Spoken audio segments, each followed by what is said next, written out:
Hello. Hello, my name is Matt, aka Legion Rex, and welcome to what is sure to be a very controversial episode of the G.A.P. I am your host, and with me I have my regular co-host, Shane, the bearded one. How are you doing today, Shane? So I had a weird dream last night that Jiro from My Hero was a real girl, minus the earphone jacks, and her and I were dating. Oh! And she broke up with me because she said if her ex found out that we were dating, he would beat the shit out of me. So she broke up with me. And I got really depressed, and so we didn't talk for a while. A couple months later, I guess a group of our friends were going on a trip, and they invited us. So we saw each other after not talking for a while, and then I just said, fuck it. I grabbed her, and I kissed her really passionately, and then we got back together, and then we fucked.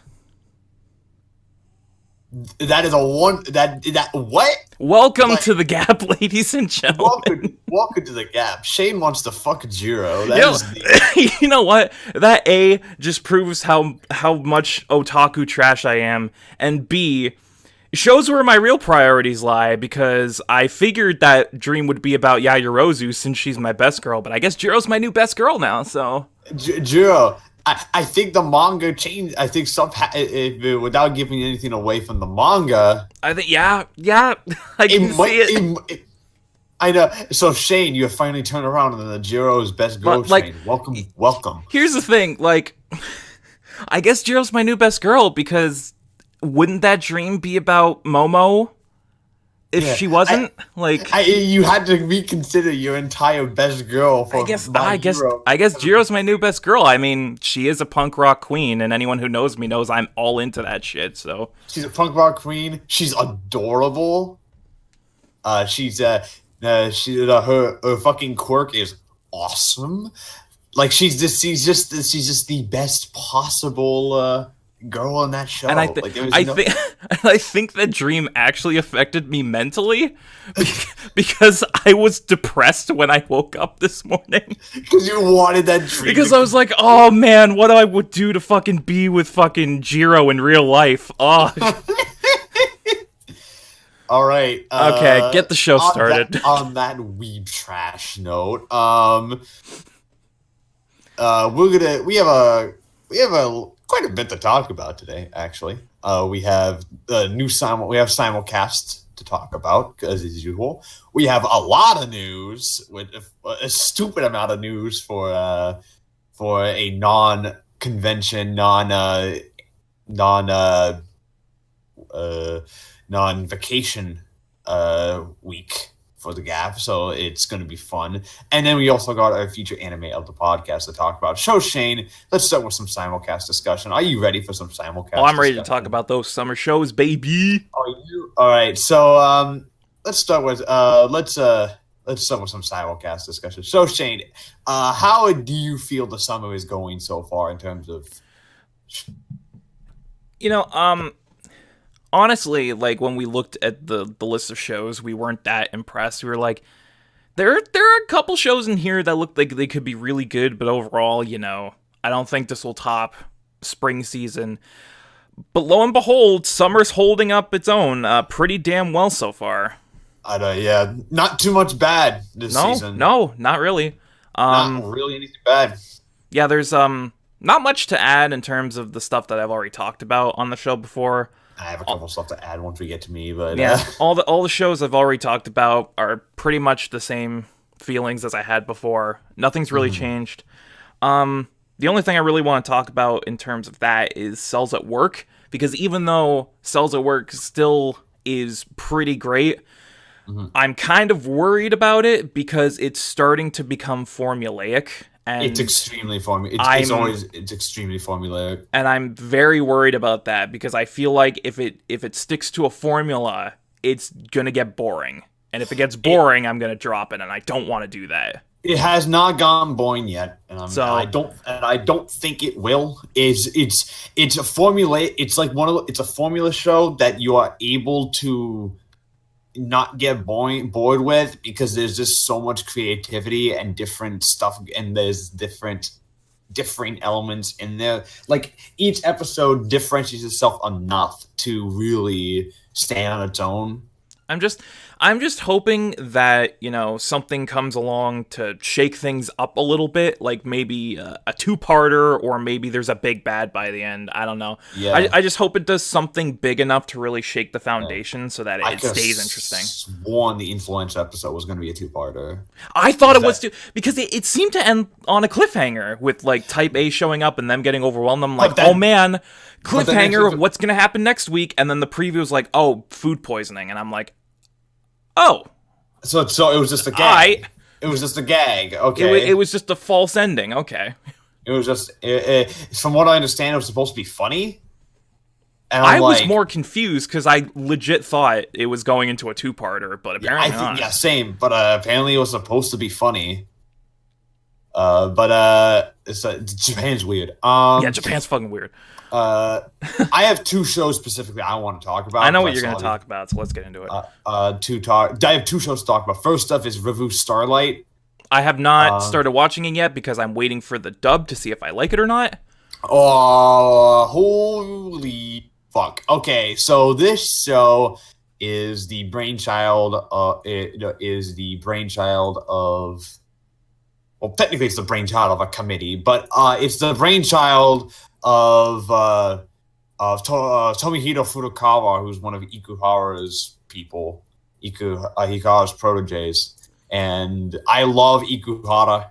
He's one of my favorite animation directors working today. And he's got a new show coming out next year, and I'm very, very excited to see Shane watch Ikuhara's show for the first time, because that's going to be fun. But the big thing about it is that it's about the basic gist of it is about all these girls. They go to a school for drama. It's not an idol show. Just putting that out there. Okay, technically it is. But it's not. Because it focuses on all the different aspects of theater performance. And I'll get into that. But it basically isn't okay. In terms of structure and characters, it's very much an idol show. So it's not trying to be like, this is like some kind of revolutionary. It's definitely an idol show, but what makes it different is that it's a show. It's not just a show about theater students. It's a show about theater itself.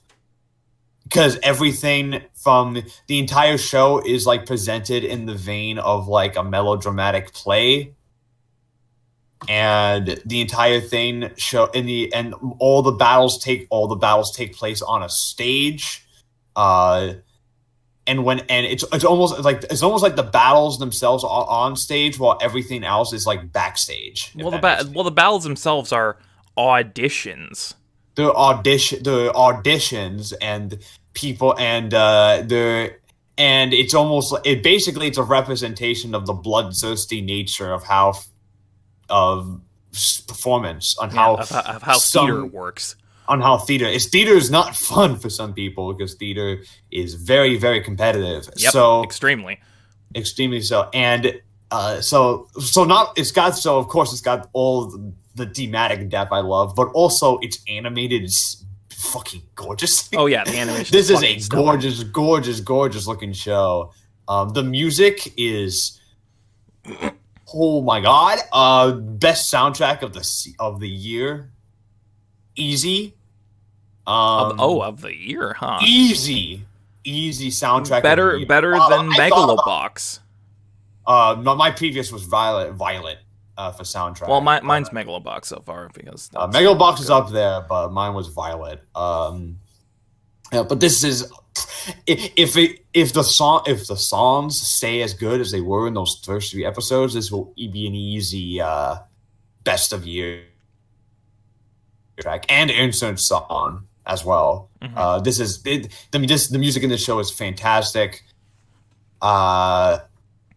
I'm very, very excited. Apparently, this was the studio that did this. This is the same studio that did Made in Abyss. So they're just killing it recently. Oh, I Yeah, did not know that. they also did Barakamon.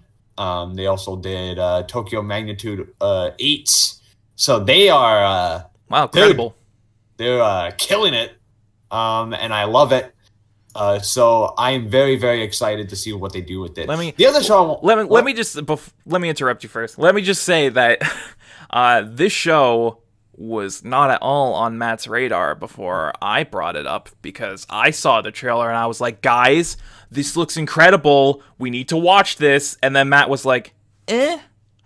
And then he heard the review saying it was freaking amazing, and he's like, okay, I'll check it out. And now look where he fucking is, Matt. Yeah. I just have to take the opportunity to rub it in everyone's face that I was fucking right about this shit.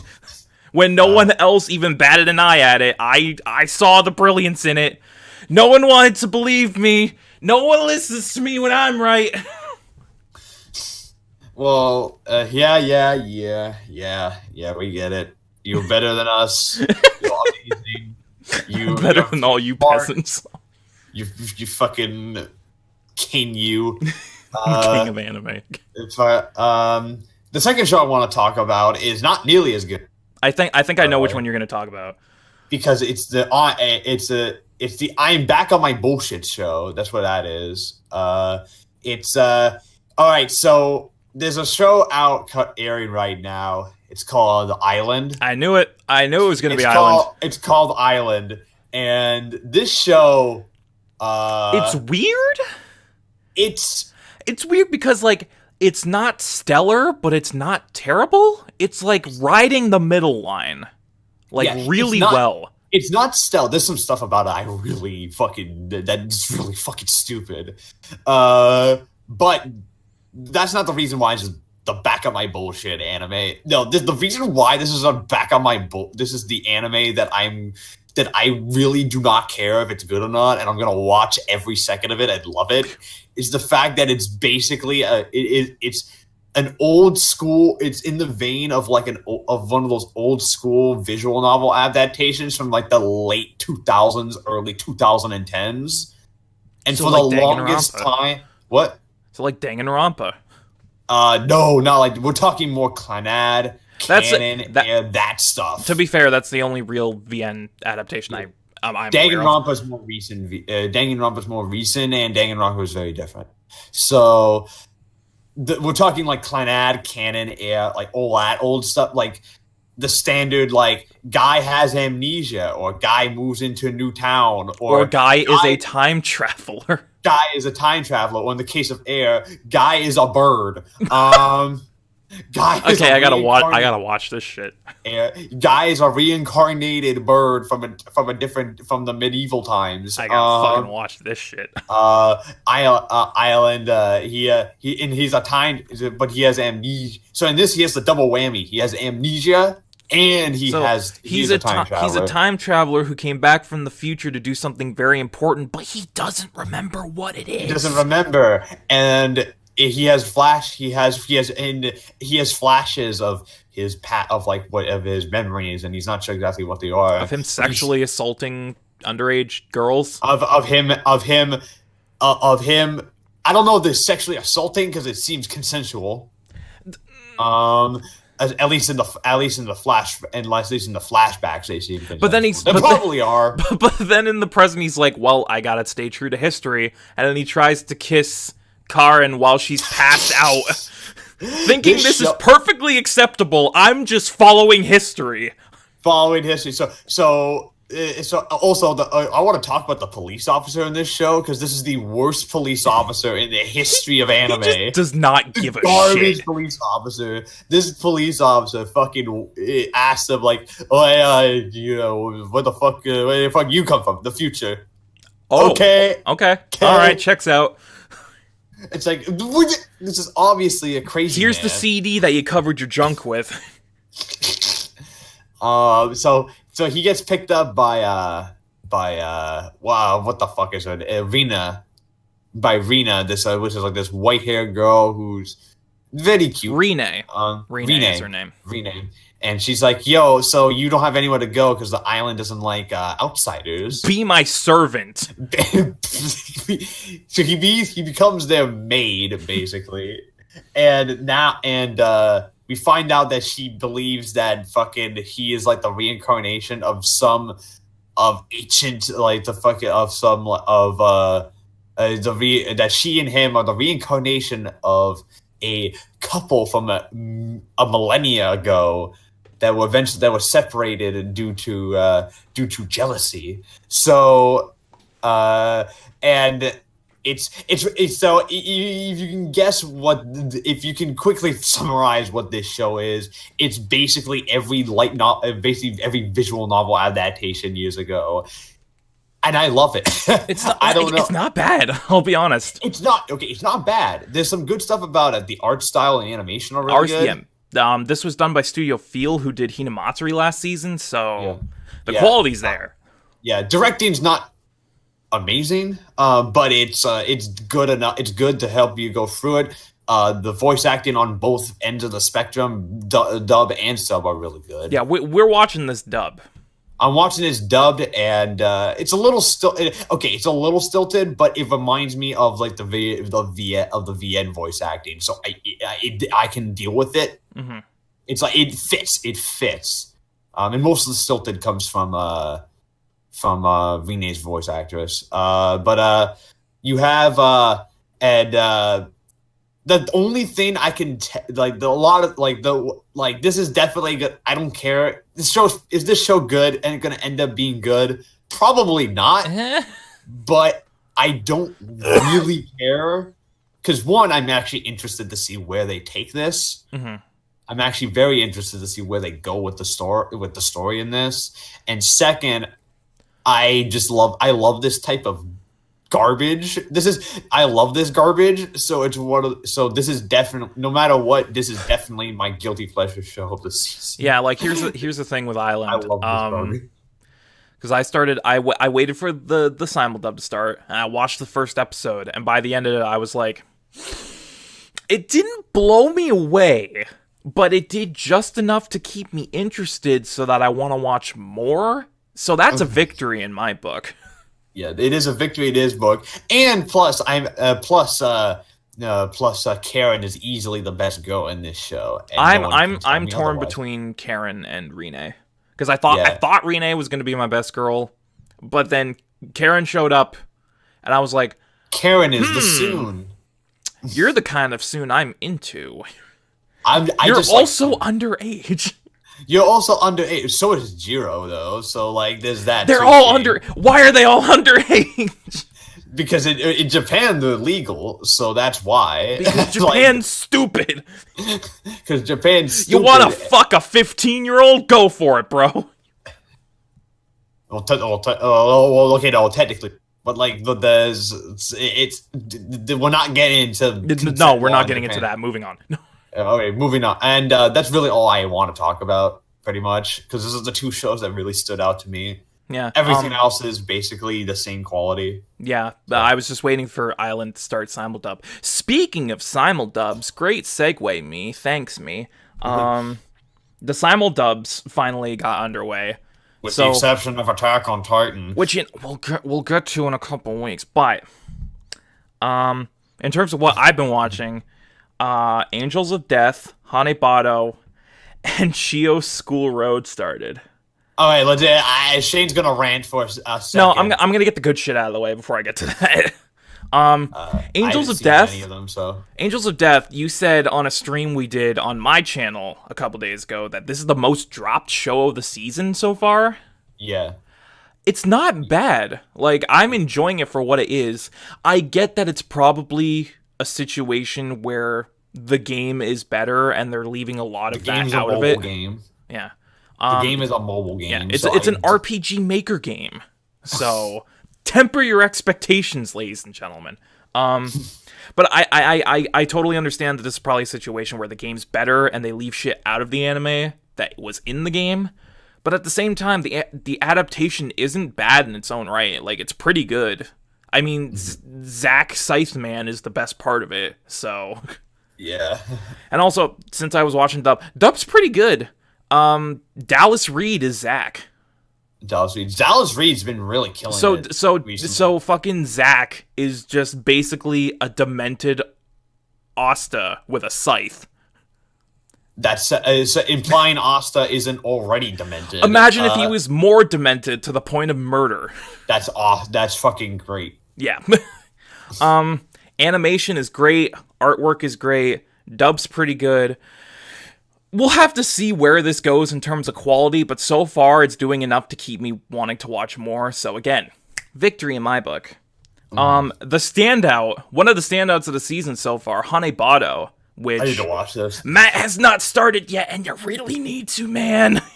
I haven't started it yet. I need to. You really need to, because fucking god. I love sports shows, so... Oh my fucking god, Hanebado's great. I mean, I've seen a lot of people saying, "Oh, this is boring. It goes too deep into the character drama right away. It doesn't give me enough reason to care." And I'm like, "Shut up." I think here's the thing: if it's a full female cast, there's going to be a hint of people just there to see boobs. So, true. But here's the thing: it doesn't focus on the boobs. Exactly. That's why people are disappointed. They don't want. It focuses on the. Then we say fuck you. Yeah, it focuses on the story and it focuses on the characters, and I really appreciate that because we said in our preview that this gave me Keijo vibes specifically. I only said that because of how it looked. It looked very Keijo-like. This is the furthest fucking thing from Keijo. This is a complete 180 because this show focuses solely on character drama, how these characters interact, the issues that they're presented, and how they plan to solve them. And I really like that. And the sports is just the backdrop for all of this. Like, it's all connected through badminton. So, and speaking of badminton, the badminton sequences are fucking amazing. The animation in this show in general is freaking phenomenal. Like, it's the perfect mix of stylized art style with really fluid, realistic animation.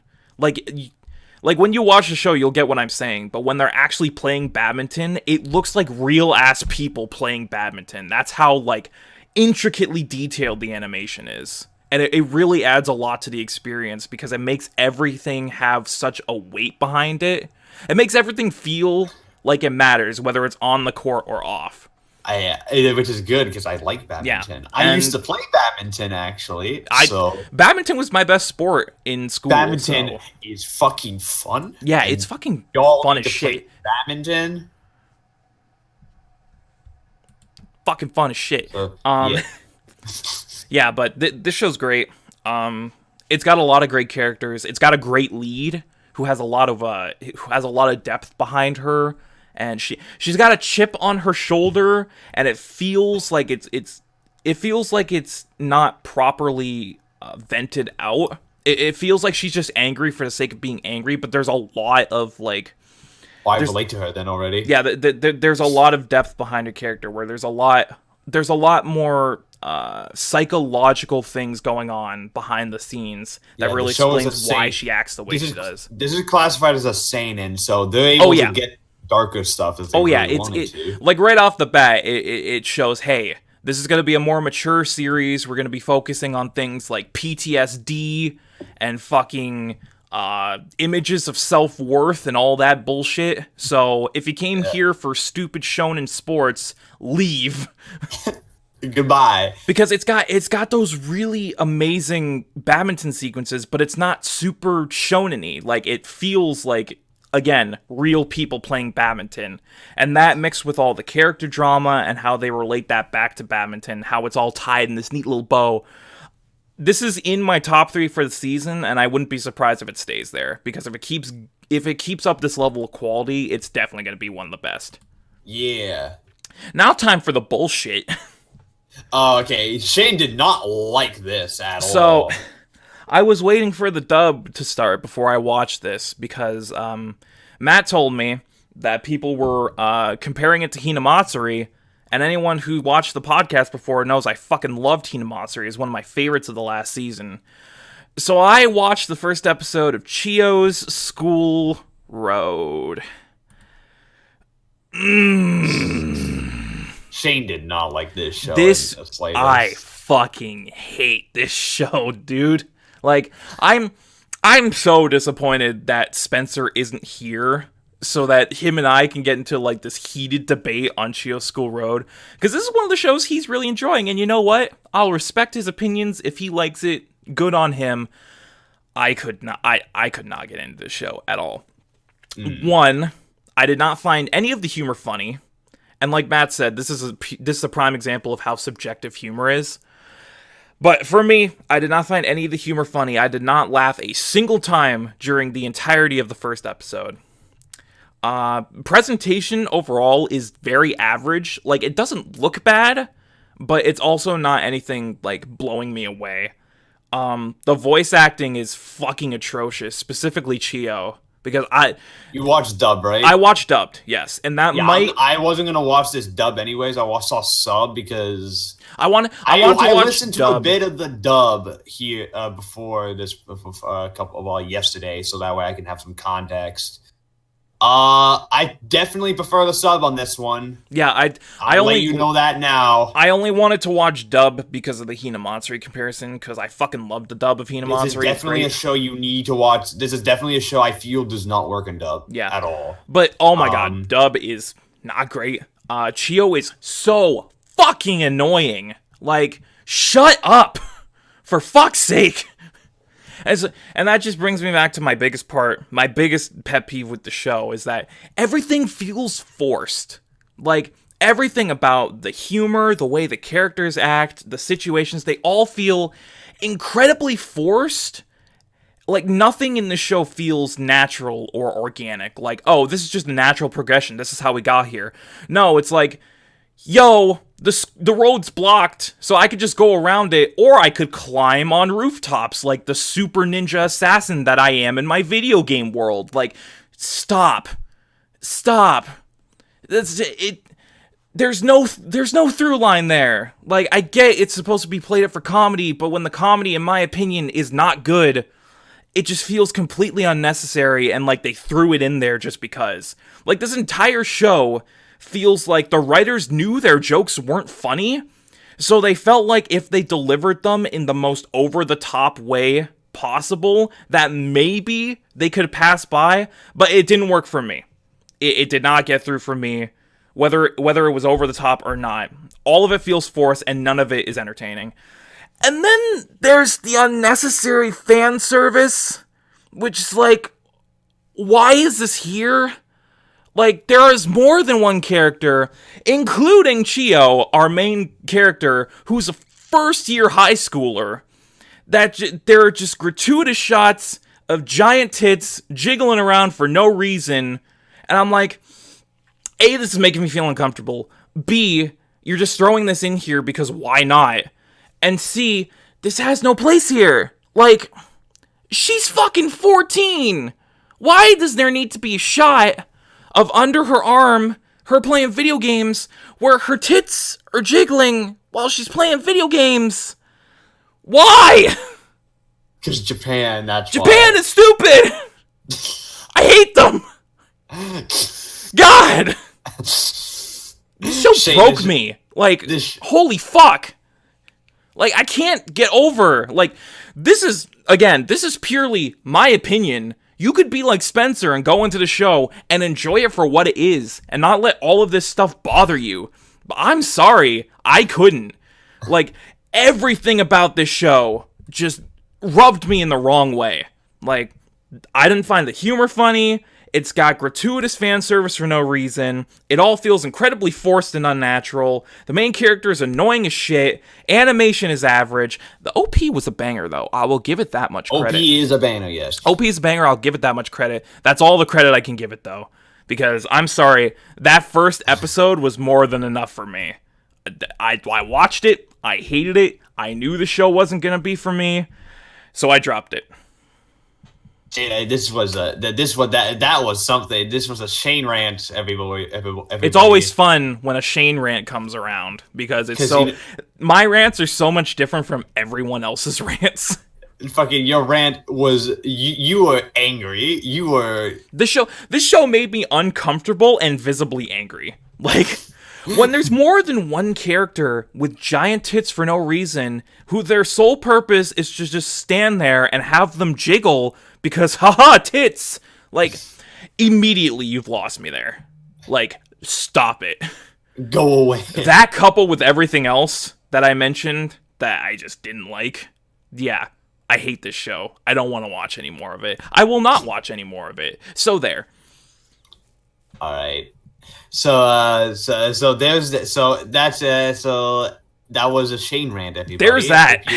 Hope you enjoyed Shane having an aneurysm. Timestamp that. We are gonna timestamp Shane's aneurysm. And I'm pretty sure that's everything we need to talk about during the. Yeah, that's pretty much it. All right, and because I want to get into the news because we got a lot to talk about. So let's do it. Let's get into the news. All right, so first piece of news. This week, this podcast we're gonna be. It's a lot of announcements, so we're gonna try to rapid fire a lot of these. Give our brief thoughts on different the shows and whatnot. For those who are looking forward to the My Hero Two Heroes film, yes, you're in luck. You're in luck because Funimation Films announced that it will screen the My Hero Academia 2 Heroes anime film in more than 4 days on Canada on September 25th, 26th, 27th, 29th, and October 2nd. Screenings on the 25th, 27th, and 29th will be English dubbed, while the sub showings will be on the 26th and 2nd for those who want to watch it that way. So if you want to watch the My Hero film, it is available too. It will be coming out at the end of September. So get hyped. Mm-hmm. It's very soon, actually. The movie just came out in Japan. As we're recording this, it comes out today in Japan. Yeah, it comes out today, August 3rd in Japan. Yeah. Japan, which means that this will be basically less than 2 months after the movie comes out in Japan. This is going to be like a month and 3 weeks? Yeah, and dubbed too, which means that they fully dubbed. Yeah, which is I think that's pretty great. So, Funimation is really on top of that shit now. So yeah, that's on top of that shit. So, but I'm definitely looking forward to seeing it. If plans go through, there will be a special gap right after we see the movie. There will be nothing but a pure discussion on the My Hero movie. Look forward to that. That was not the only announcement involving a Bone show, though. They announced the official Twitter account for the Bungo Stray Dogs anime series revealed on Saturday that the anime will be getting a 3rd season. The staff originally made the announcement at a screening of the Dead Apple film, because that is coming out because that has just come out in Japan. This is the part where Spencer would be freaking the fuck out. This is the part where Spencer would be freaking out. Unfortunately, Spencer is not here, so today I am going to imitate Spencer. Oh, here we go. For everyone live on Oh, here we go. Here we go. Right. I'm ready. There we go. That's Spencer. Flawless execution. Because Spencer would make that noise. He would make that noise. He'd be like, ooh. Ooh. He would make totally that noise. I have not seen Bungo. Neither have I, but I do plan on seeing Bungo at some yeah, point. we'll see. End of this podcast. We'll get into that. I am tempted. I know we will. I do plan on seeing Bungo at some point, though. Yeah, it's been on my list for quite a long time. So yeah, my sister actually just recently watched season 1 of Bungo, and she said, "Dude, you need to watch this." End quote. Yeah, all right, and I'm like, okay, all right. So that show is happening. Our next piece of news involves a show not a show, but a project that we have talked about in the past. They announced that a new Digimon project is happening. Well, they revealed what that Digimon project is. We all speculated it was another Tamers. We are wrong. It's a sequel to Try. Digimon, digital monsters, give us more money, please, thanks. It is a sequel to Try. And it will involve a 22-year-old main character. It will be the first Digimon show with an adult. Right. I saw this. I saw the screenshots where, like, unlike Pokemon, Digimon's humans actually age. Yeah, Digimon's Pokemon actually age. It will be part of the 21st anniversary of the series. of the 20th 21st. anniversary. That's weird. 20th. Oh, okay. 21st was a. I was gonna say, was a full 21st anniversary celebrate. That's weird. I've never seen that before. It's the 20th anniversary celebration. It will be for that, and it's a film project. It's It's another series of films. Just like Try. Try ended up shitting the bed at the end, so I hope that it doesn't do that. But you can watch all of it on Crunchyroll now. you can watch all of it on Crunchyroll. If you're a fan of Digimon, I highly recommend actually watch. If you're a fan of shitting the bed, I also recommend watching it. If you do, that. But if you're a fan of Digimon, I bet you're probably excited for this. I am a fan of Digimon, so I'm excited for this. You are not a fan of Digimon, so you can care less. I don't have a huge connection to Digimon. I was more of a Pokemon kid growing up, so same. So I didn't really get into Digimon. I remember watching the first. I remember still having the first movie on VHS. I think I still have it somewhere, but I haven't seen it in like 18 years. So yeah. So there's that. The next piece of news involves so earlier, I think last year, early last year. This is from a while ago. Around the time the Ghost in the Shell movie was coming, Production IG announced that there was going to be a new Ghost in the Shell anime coming. Got to get on that. The eventually found out to be non-existent hype for the live action film. But of course there's a new Ghost in the Shell anime coming, and they recently announced some more details on it. On the Ghost in the Shell anime, it will be next year. It will be in 2019, and that it will have two 12-episode seasons. The first season will be directed by Kenji Kayama, who had previously worked on Ghost in the Shell with Standalone Complex and also directed Eden of the East. And the second season will be directed by Shinji Aramaki, who is best known as the director of the Appleseed franchise. And he was also a designer for Standalone Complex and Arise, and also has worked on the new Ava franchise. So Shane, I'm very curious to you because I don't know how much experience with Ghost of the Shell you actually have. I've only seen the original film. I've only seen the original film. That's basically it. What are your thoughts on the original film? I'm very curious. It's a classic. Obviously, in terms of like anime films, it's definitely up there in like my top 3.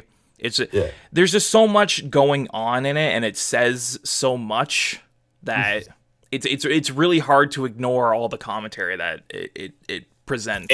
It's great. It's definitely a rewatch one. You have to rewatch it to really get it. Yeah.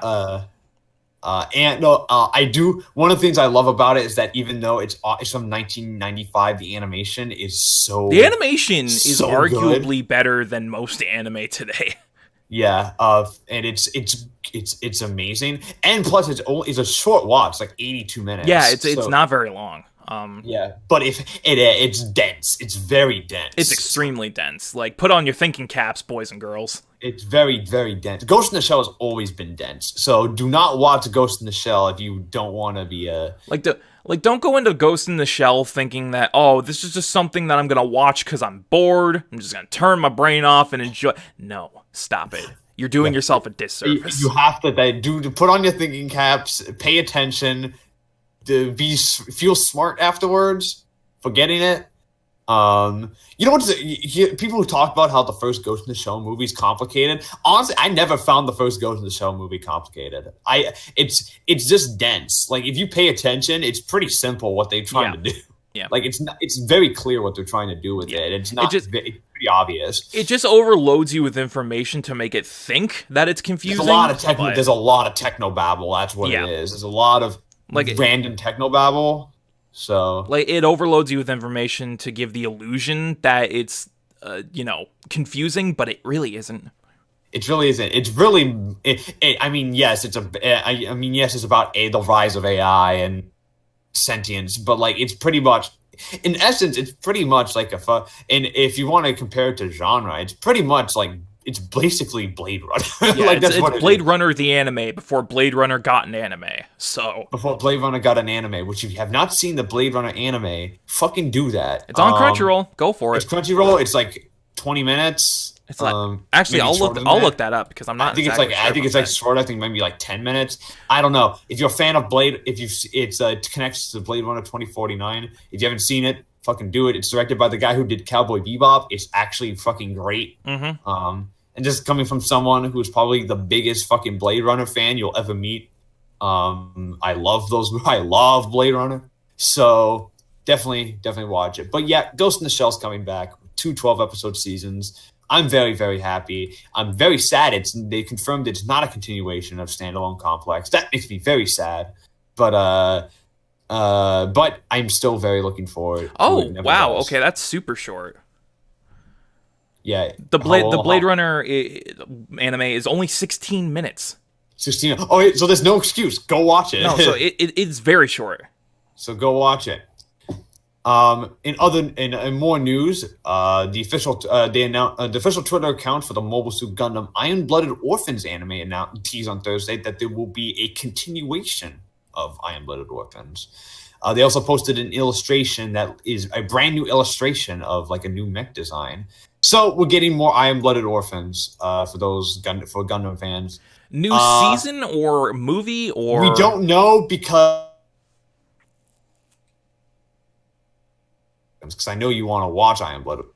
Yeah. They can't do a they can't do a sequel. So they can't. So do a thing. This is either going to be a prequel or it's going to be a very distant sequel. Knowing Gundam, it could be either or because it's Gundam. But in any case, Iron-Blooded Orphans will it's probably going to be a movie. So it's probably going to get a movie, and I'm very, very excited to see what they do with it. Gundam is when Gundam is good, it's very good. When Gundam is bad, it's very bad. But so let's hope it is the former. Yeah, I mean everything's getting a movie now, so it would make sense. Yeah. Let's talk about probably one of the bigger pieces of news of the week, and that is they promised Neverland just gave us a bunch of fucking details on what its anime is going to be like. Promise Neverland. They just unveiled character art for all their major characters, and they announced the cast.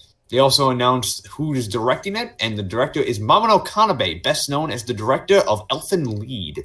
Oh, this'll be interesting. He's directed a couple of other things before too. He was other things too. He's worked on a bunch of other stuff.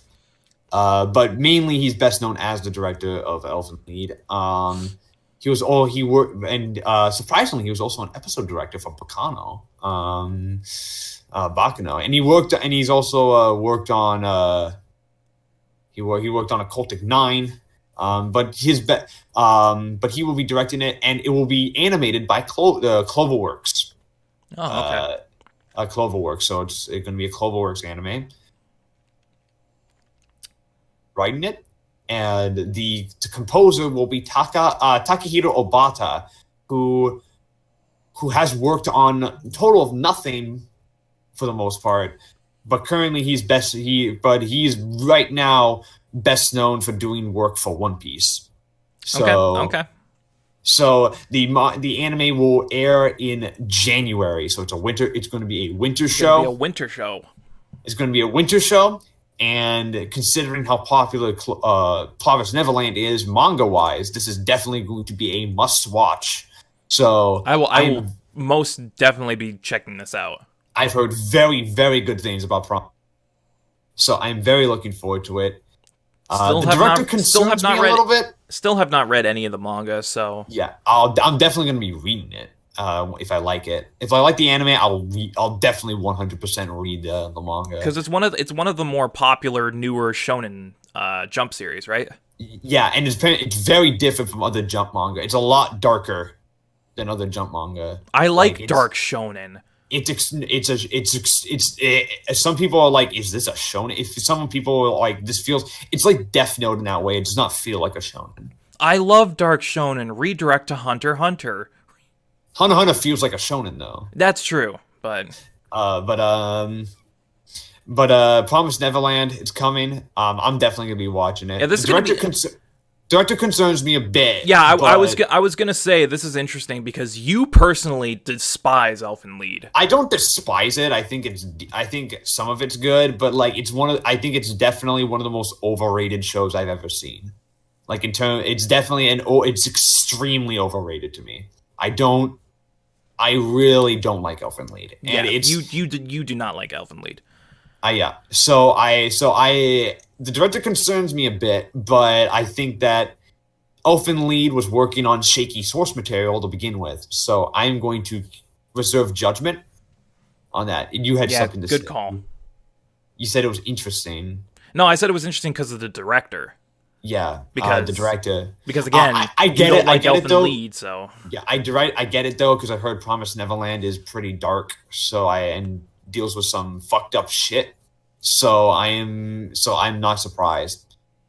Speaking of fucking you up, your name. Oh no. The anime film director Makoto Shinkai teased on his Twitter account Thursday that he's working on a new film for next year. And that's the news. There's a film coming next year from Makoto Shinkai. That's all we need. Yep, that's all I need. I'm gonna go watch it in theaters and probably cry. I'm gonna watch it. He commented that it's probably.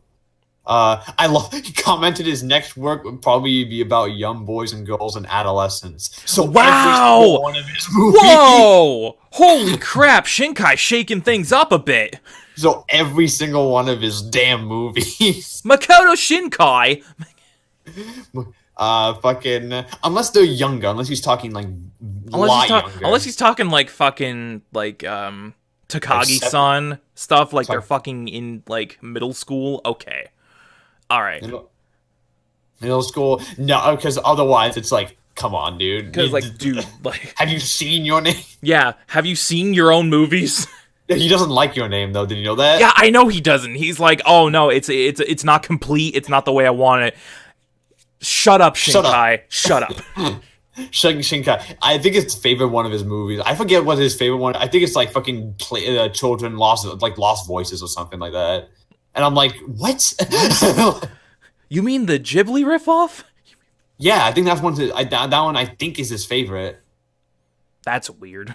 The Shinkai is a weird. Maybe he wants to be Miyazaki so bad that he's just like, you know what? Miyazaki do so bad that he makes Your Name is like from. I can just imagine the pitch is like he does Your Name, he's not happy with it, and then it makes a bajillion fucking dollars because it's like the most successful anime film like of all time. Yeah. So like, then he's like, stop. I think he mentioned he told people to stop going to go see his movie. Yeah, I remember reading that. He's like, everyone, stop going to see my movie because it's not finished and it's not the product that I wanted, so stop giving me money.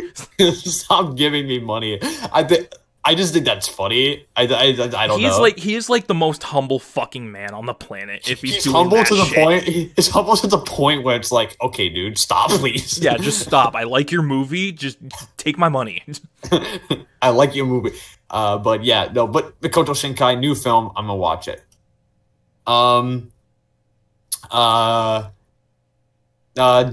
More news. Tiger and Bunny is getting a new anime. Well, two actually is getting a bunch of them actually. The one they announced is this going to be called the Double Decker Doug and Kiril. It's going to be set. It's going to be an anime that is not a sequel to Tiger and Bunny, but is set in the universe of Tiger and Bunny. So it's like a spin-off. It's about detectives. Detectives with Pepsi. Detectives, but it's Tiger and Bunny, so expect a lot of Pepsi. Detective Tiger and Bunny, sponsored by Dr. Pepper. Sponsored by Ass. The anime will premiere in Japan this fall, so it's going to be a fall show. Okay. So it's going to be this year, and Crunchyroll picked it up too. So they're simulcasting. Yeah, Crunchyroll picked it up. So if you're a fan of Tiger and Bunny, definitely watch this. Who dubbed Tiger and Bunny?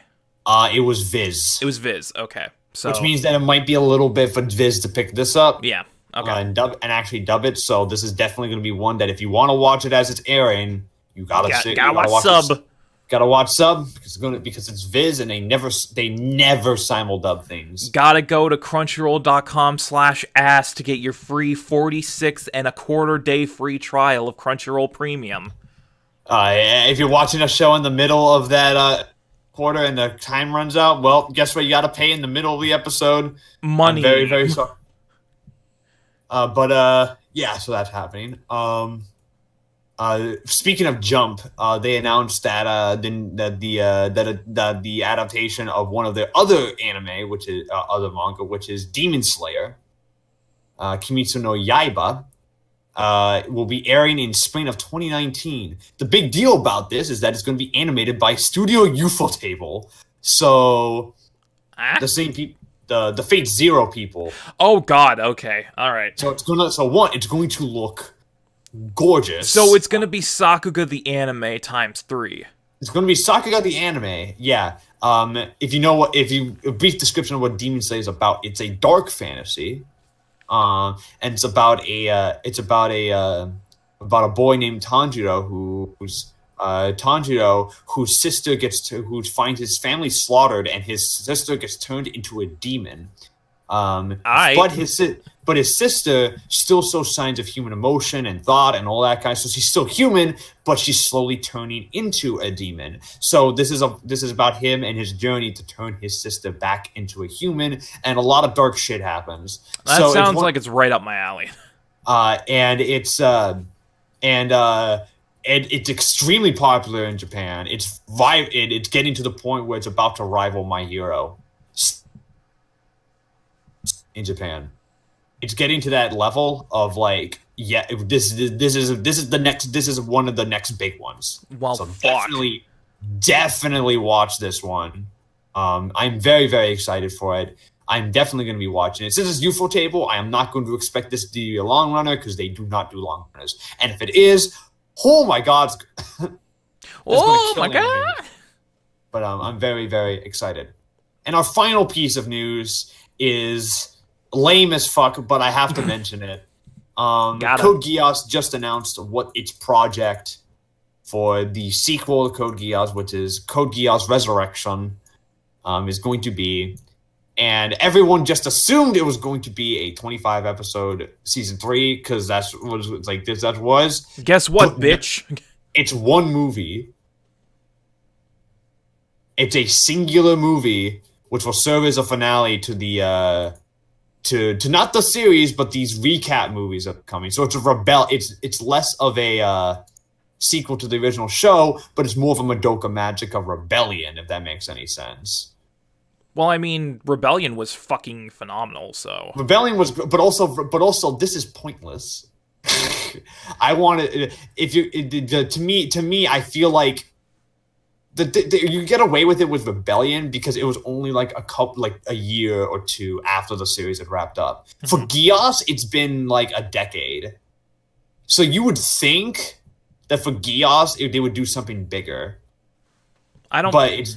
Yeah, I don't have much to say about this because I haven't seen Code Geass yet. I mean, the entire staff is back. It's the same director as the original series. It's the same composer, same everything, same key animator. It's basically the exact same staff. What studio does Code Geass? Sunrise. Okay. Studio Sunrise. So, money. I constantly make fun of them because they made like the milk things for all their worth. And I'm gonna watch it because I love Geass and I've been heavily looking forward to this, but I'm very disappointed it's not a season. Instead, it's a movie. I think that it's a wasted opportunity. And if it's a movie, that might mean that it might not be enough interesting material with this idea to be a season, which concerns me. Actually, what if they're just like, hey, we don't actually have that much of an idea. It's literally just a random. It's just like we just have like enough material for 2 hours and that's it. That concerns me, to be honest. So, but I'm just worried because the ending of Code Geass season 2 is just amazing, and I want it to stay that way. So, but that's our final piece of news, and that's all for the news this week. Wahoo! Which means we can jump right in to our anime of the featured anime of the week. And Wait, boy, do we have a doozy. Let me interrupt real quick. Weren't you going to do sales stuff? Yes, I was. I forgot. I completely You're welcome. forgot about that. Shane is a lifesaver. Thank you, Shane. I have the format of this podcast ingrained into my brain. Ingrained. We'll briefly go over the sales. The big seller of the week was Full Metal Panic. The new series, Invisible Victory. Invisible Victory, which actually, to give you some context, everything this week underperformed. So to give you some context, nothing this week did very well. That's always lovely. Nothing this week did very well. But if Full Metal Panic was the biggest seller, it sold a little bit under It sold like a little bit under expectations. But then again, Full Metal Panic was never a big seller to begin with. So I don't know what they were thinking. Probably the lowest underperformed. Probably the biggest, like one did closest to expectations was Golden Kamuy. Golden Kamuy did quite well this. That's good. This time around, it did quite good. So Golden Kamuy deserves it. High score DD also underperformed as well, which is the first time in its franchise history it's underperformed, which could signal a disturbing, which could signal that it may be time for High School DD's time is running out. That just proves that anime isn't as lucrative and important as it used to be to people, I guess. I don't know. Yeah, I don't know. The big disappointment this week though was Megalobox. That fucking angers me. It sold only 387 copies. Why Japan? Yeah, and that was like 43% overestimated too. It was 43% overestimated. Like, okay, I understand. Because when you watch Megalobox, that show is extremely Western, like, and also it's also a series. It's based on it's also inspired from a show from the.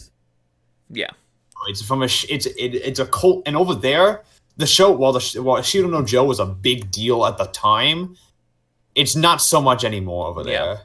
So it's based on an old series. And also, its presentation and execution is extremely Western. I understand why it didn't do well in Japan, but at the same time, that makes me sad. Because Megalobox is incredible. It wasn't as bad as the new Gundam show, which, one, hasn't been released on Blu-ray yet. Apparently, the Blu-ray release does not start till... but the DVD for it sold only 168. Well, that's unfortunate. Which is Gundam died. Gundam is dead.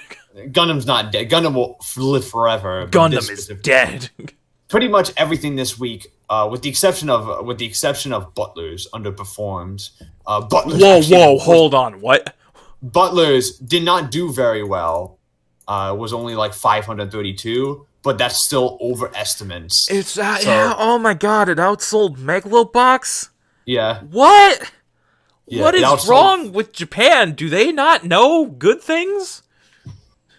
I don't know. All we know is that this season was also not very good. The only show that's doing really well this season for sales is Pretty Derby.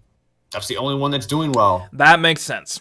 That makes sense. I completely understand. I've heard good things about it, so I don't know. I just didn't watch it because it looked dumb. Yeah, it looked pretty dumb. It looked pretty dumb, but I've heard it's good. So I've heard nothing but good things about it. So maybe my judgment is just off. Who knows? You know what? I'll probably watch it by the end of the year, just to just to get it out of the way. But yeah, there's that. So with that. Let's move on to our featured anime of the week, and it's a doozy. Oh, it's a doozy. It's a doozy. Ours is the action drama mecha romance sci-fi anime, Darling in the Franxx, directed and written by Atsushi Nishigori, and also written by Naotaka Hayashi, Misahoki Otsuka, Rino Yama, and Hiroshi Seko. 5 writers. 5 writers. It was a 3-way collaboration between A1 Pictures, Cloverworks, and Studio Trigger. It aired for 24 episodes from January 13th, 2018 to July 7th, 2018. And it's currently licensed by Funimation. And if you want to watch it, you can watch it in the description below, dubbed on Funimation now. And if you want to watch it subbed, it's on Crunchyroll. Fully dubbed and subbed. Both versions are complete at this point. So those versions are complete. So if you want to watch it, you can if you so desire. All right, so Darling in the Franxx, this is going to be an interesting one because Darling in the Franxx is a show we have a lot of very strong opinions on, while also having very different opinions on specific elements of the show. So I'm very, very curious to see what Shane says about this. All right, so Shane, right off the gate, we're going to start with, what are your initial thoughts out of Darling in the Franxx? Initial thoughts were positive because anyone who knows me knows I love Studio Trigger. I love all the work that they've done. They're one of my favorite animation studios. So when they came out and said that they were doing a new show starting in the winter season, 2018, I was incredibly excited. Back the first episode of the G.A.P reboot that we did, when we went over all the winter shows, that was one of my highlights because it not only looked amazing, but it also felt like something completely different than what Trigger has done in the past. And that's mostly because of the collaboration between A1 and also Cloverworks, but it just looked like something so different for Trigger. It made me more interested to watch it. This actually was the show that finally got me into seasonal watching, because I was like, I haven't been watching seasonal shows at all up till this point. This is coming out. This show I want to watch. So I have Darling to thank for getting me into the seasonal watching of anime. Mm-hmm. I can't thank it for much else, but we'll get to that. But yeah, initial thoughts were very positive. I enjoyed the premise of the show. I really liked, at the time, at least at the beginning, I liked the world that it was building. I love the characters. The characters are the highlight of this show. Squad 13 is the highlight of the show, easily. Like, they all have such unique, varied personalities, and they all have their own motivations, and they are very clearly distinct from one another, which in such a huge ensemble cast I can very much appreciate, because a lot of anime that have huge casts they all tend to blend together, but this show does a great job with differentiating its characters from one another. I like the overall premise and the story at the beginning. It was extremely laid back at the beginning, for the most part. Like, there was a lot of slice of life stuff in the first half, which I very much enjoyed. Yeah, I very much appreciated how well it mixed the slice of life, just everyday stuff, with the more action drama aspects of it. The praise can't go on forever, though. Because some stuff happens. Because some stuff happens that we'll get into more detail later on. But yeah, the first 3/4 of the show, honestly, were like Anime of the Year contender, because they did such a good job at presenting this world and these characters, and all the interactions that they had between them really, really kept me invested in the show. I was very much invested in the show. The last quarter, not so much. But again, we'll get into that more in depth later, because there's a lot to talk about that. But initial impressions were very positive. Initial impressions for me were also very positive. I remember first podcast I brought it up, I mentioned that it was literally Ava, but I didn't think of that as a bad thing, because I love Ava and I love that style of mecha. So I was like, this is up my alley, and I watched it, and for a while, as Darling kept going, I think Darling was the show I was most excited to watch every single week, every time it came out. Because you never really knew. I was so excited. You never really knew where they were going to go with it. Yeah, they didn't do episode previews either, so it was like, it was a complete mystery as to how episodes would continue, and honestly, for the largest chunk of it, I was enthralled. Like, I was just obsessed with trying to guess where Darling was gonna go. I was really loving the characters and the story and the world and the fights and literally everything. I was just like in love with the show. And then this last quarter happened, and I all that enthusiasm shat itself and died. Let's just say the first 18 episodes are a big thumbs up. As soon as 19 hits, you backpedal the fuck out of there. You backpedal the hell out of there, and it never ever. It did not recover at all. No, it never recovers, and it's there's a lot of reasons why that is, and we'll get into that. There was a small glimmer of hope with episode 22 that it might have solved things by the end, but then yeah, it just gets dumb, and there's a lot of reasons for this, both in the show itself, but also in the production, and from what we understand from Darling, the show had a very troubled production. It did. There was a lot. Trigger and Cloverworks did not get along very well, mainly because they both have very different philosophies when it comes to making anime. Cloverworks is a very business run company where it's the bottom line, and like you gotta make what sells. While Trigger just kind of does whatever the fuck they want. Yep. Damn the hell if it sells or not. So Studio Trigger Trigger bailed halfway through the show, and you can kind of tell for the most part. Well, okay, kinda. First couple of episodes after they leave, you can't tell. But like I think once the wedding arc starts, I think it starts to tell that they left. Because that's when the show decides to go full Cloverworks. But let's get into the specifics here. Shane, what's your favorite in the FranXX? Okay.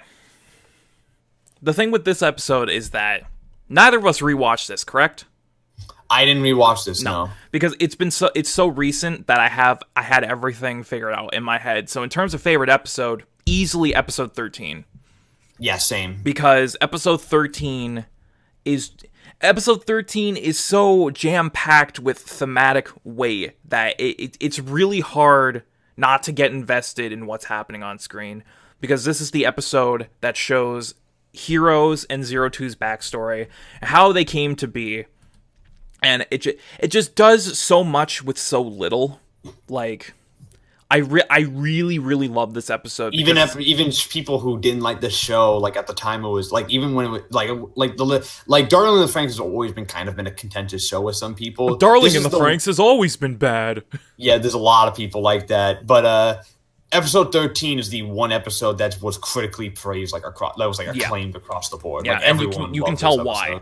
You can tell why, Yeah. because like I said, there's so much thematic weight happening here with Hiro and Zero Two's backstory and how they met, and how it was almost like fate that brought them together. And I know it sounds extremely cheesy, but the way it was executed was so well done, because up until this point, you've already gotten behind Hiro and Zero Two and their stories, and you want them to be together. So seeing how it came to be, and how they met when they were children, and what the plantations were doing to Zero Two, experimenting on her, and how Hiro basically was her knight in shining armor that saved her, but ultimately Hiro was a good boy, and he broke her out of. He was a very good boy, but ultimately because of that, they both had to pay the consequences in the end. As like, it's just such a heartwarming yet sad story at the same time. It's heartbreaking. Yeah. One thing I love about it too is that it's the best possible episode the show could have done, because it also works as a great self-contained story. Yeah. Like it's just a great just standalone episode. Like, and I love how the framing device of the episode with the two, both Hiro and Zero Two, giving their own like narration and spin on events. Like Hiro's is very like to the point and like kind of, and like, oh, this is what happened. Zero Two's is like more like kind of like, I don't know exactly what happened, but I felt this. Yeah. And you have that juxtaposition, and it's very, very well done. And I also like how all of the events in this episode are tied to the storybook and how Oh they yeah, work that into it, because yeah. the storybook is a very important thing for not only Zero Two's character but Hiro's as well later on. So I like how they work that into telling the narrative. So yeah, episode 13 is my favorite. Yeah. Spencer gave me his some info to mention on the podcast. His favorite episode was episode 18. For his reason, honestly, the last truly good episode and full of love, character progression, and goodness. Shame about the rest of the episodes. Just always gotta put that disclaimer in there. Like, yo, after this, it goes downhill. Just gotta put that disclaimer. Let's talk about some characters. Shane, who's your favorite character of the show? You know damn well who my favorite character is. It's the best girl, Zero Two. It's Zero Two. It's fucking Zero Two. You love Zero Two. I love Zero Two. I've loved her since she fucking first appeered in the show. Because a naked woman. A naked woman catching fish in a river. Yeah. Like, and I love that introduction to her because it basically tells you everything you need to know about this girl in a single shot. Yeah, like she's weird. She's a little weird. She's hot. She's not afraid of telling you like it is. Of just like if shit's going south, she'd be like, yeah, nope, this going south. Bye. Deal with it yourself. But most of all, she gives a shit. Yeah, she strangely gives a shit, which she has no reason to do so at the beginning. But as she meets Hiro and grows a connection with Squad 13, darling, like as she meets these characters and starts hanging around them, they give her a reason to care, and she slowly comes around on being like this shit disturbing bitch who could care less about these people other than Hiro to, oh, this squad's like a family and they're the only family I've ever known that's accepted me for who I am. Steals her clothes. Yeah, she fucking steals her clothes and leaves them naked, and it's like, bye boys. Bye-bye, and it's fucking hilarious. Yeah, she's hot, she's cute at the same time. She's got a surprisingly big heart, but at the same time, she's such a shit disturber, and she's hilarious. Yeah, my favorite character of the show is Mitsuru. Mitsuru I feel the most one that has the most interesting character arc of the show. At the initial start of the show, Mitsuru is a dickhead. He is a cunt. He is a dickhead. Specifically to our main, for some reason. We don't know exactly why for a little bit. Yeah, like, why do you hate Hiro, dude? Dude. Stateable reason. It turns out that he kinda possibly had a thing for Hiro in the past, or he was very close to Hiro as a kid, or as an adolescent. But then Hiro got his memory wiped due to the 02 incident, and he forgot about Mitsuru's the promise he made to Hiro that he was going to ride with him in the FranXX. So he felt betrayed, and he felt that Hiro's just someone who he lies and he just he doesn't care. Of course, that's not true. So Mitsuru comes to terms with that, and then he has his arc with Kokoro, which is very, very good. I think Mitsuru is the character who goes through the most development out of the course of this. Out of the supporting cast, he is the one who goes through the most development. I can definitely agree with you there. It is very obvious that he has the most defined arc. Yeah, and I really like where his character went.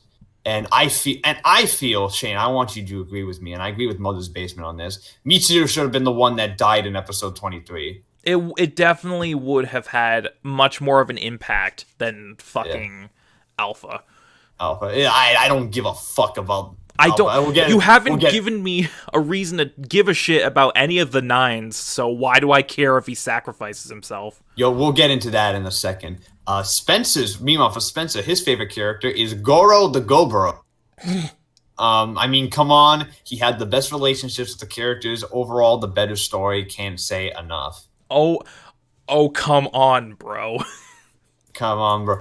Goro is great. I would. My only reason he's not my favorite is because I feel he doesn't have a defined arc.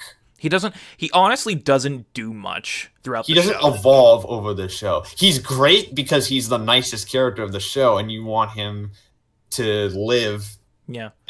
and get through this because he is the bro. So that's why when his defining moment happens in episode 22 when he bitch slaps the shit out of Hiro, it's like, wake the fuck up, sheeple. He's like, Okay, but with that, but there must come a worst, and Darlene has some garbage characters at times, some shit. So, Shane, who's your least favorite character? I think I know I think I know who you're gonna say. So. there's two choices I could go with, in my head, but I'm gonna go with this one because I feel like this one has more weight behind it. My least favorite character is Dr. FranXX.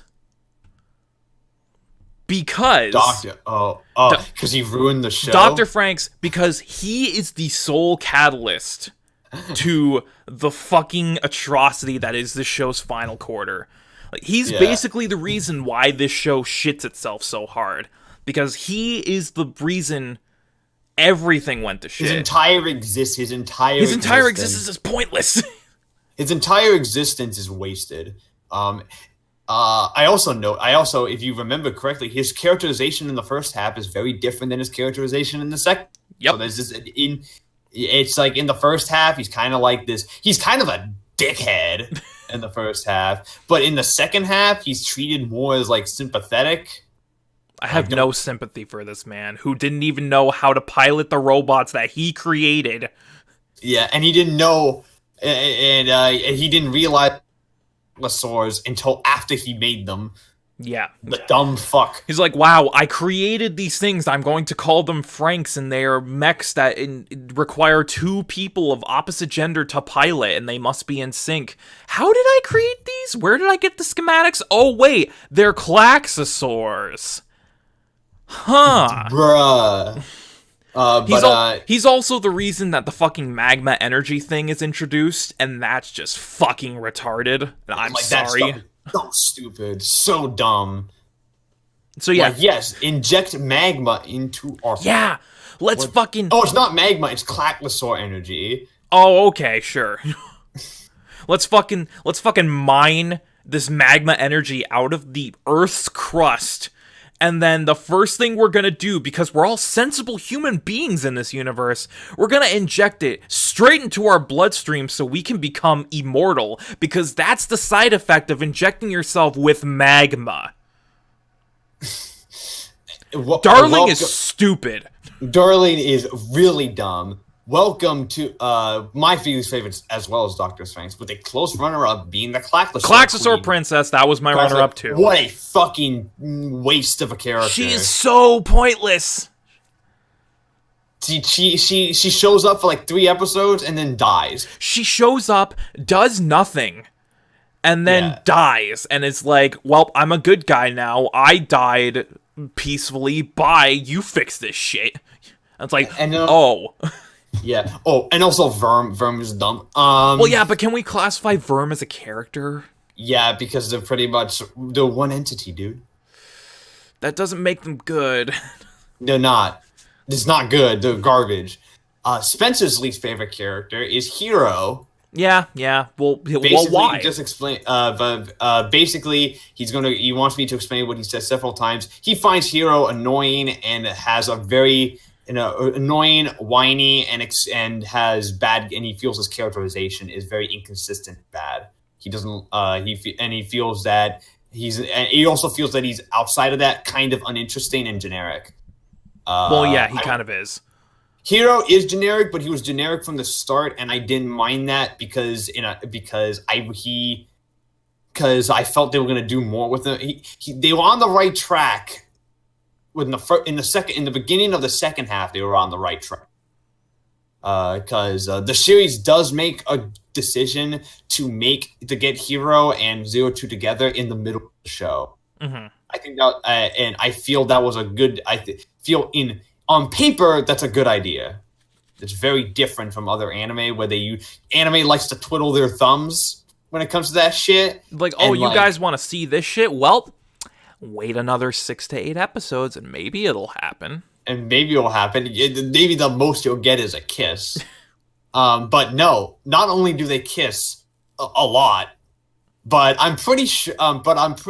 Off screen they probably have fucked. Oh, they've gotta have fucked, dude. Like, come on. Yeah, I'm pretty damn sure. Like, if Mitsuru and Kokoro can figure it out, why can't they? Yeah, I'm pretty sure 02 knows because she mentioned. Yeah, she fucking. There's a scene early on when she fucking mounts Hiro and she's like, "Oh, is this what you want?" And fucking starts stripping in front of him. So she fucking knows that you put the dingle in the slot and you do it. You put the dingle in the slot and it happens. So I'm pretty sure they fucked. Because remember, kids, if you like anime, hot women will come do the sex in your bed. Can confirm. Can confirm. So I'm pretty sure they fucked though. They've gotta. If they didn't, I'd be very disappointed. All right. Anything else we want to mention before we get into the shit? Anything garbage? Good? Anything good? Yes. Animation and art style are very, very good. They are very music. The music is great. Music is great. The music is great. All the technicals are pretty solid. Presentation as a whole is very, very good. Presentation is very, very good. Both the sub and dub acting is fantastic across the board. I did not watch the dub in preparation for this, so I've only seen sub. But the sub actors, they're very, very good. Very good. Very good. Very great performances across the board. Again, I love how in the beginning for the first half and even then some, the show is a great blend between the more heavy action drama aspects and the more slice of life down to earth stuff.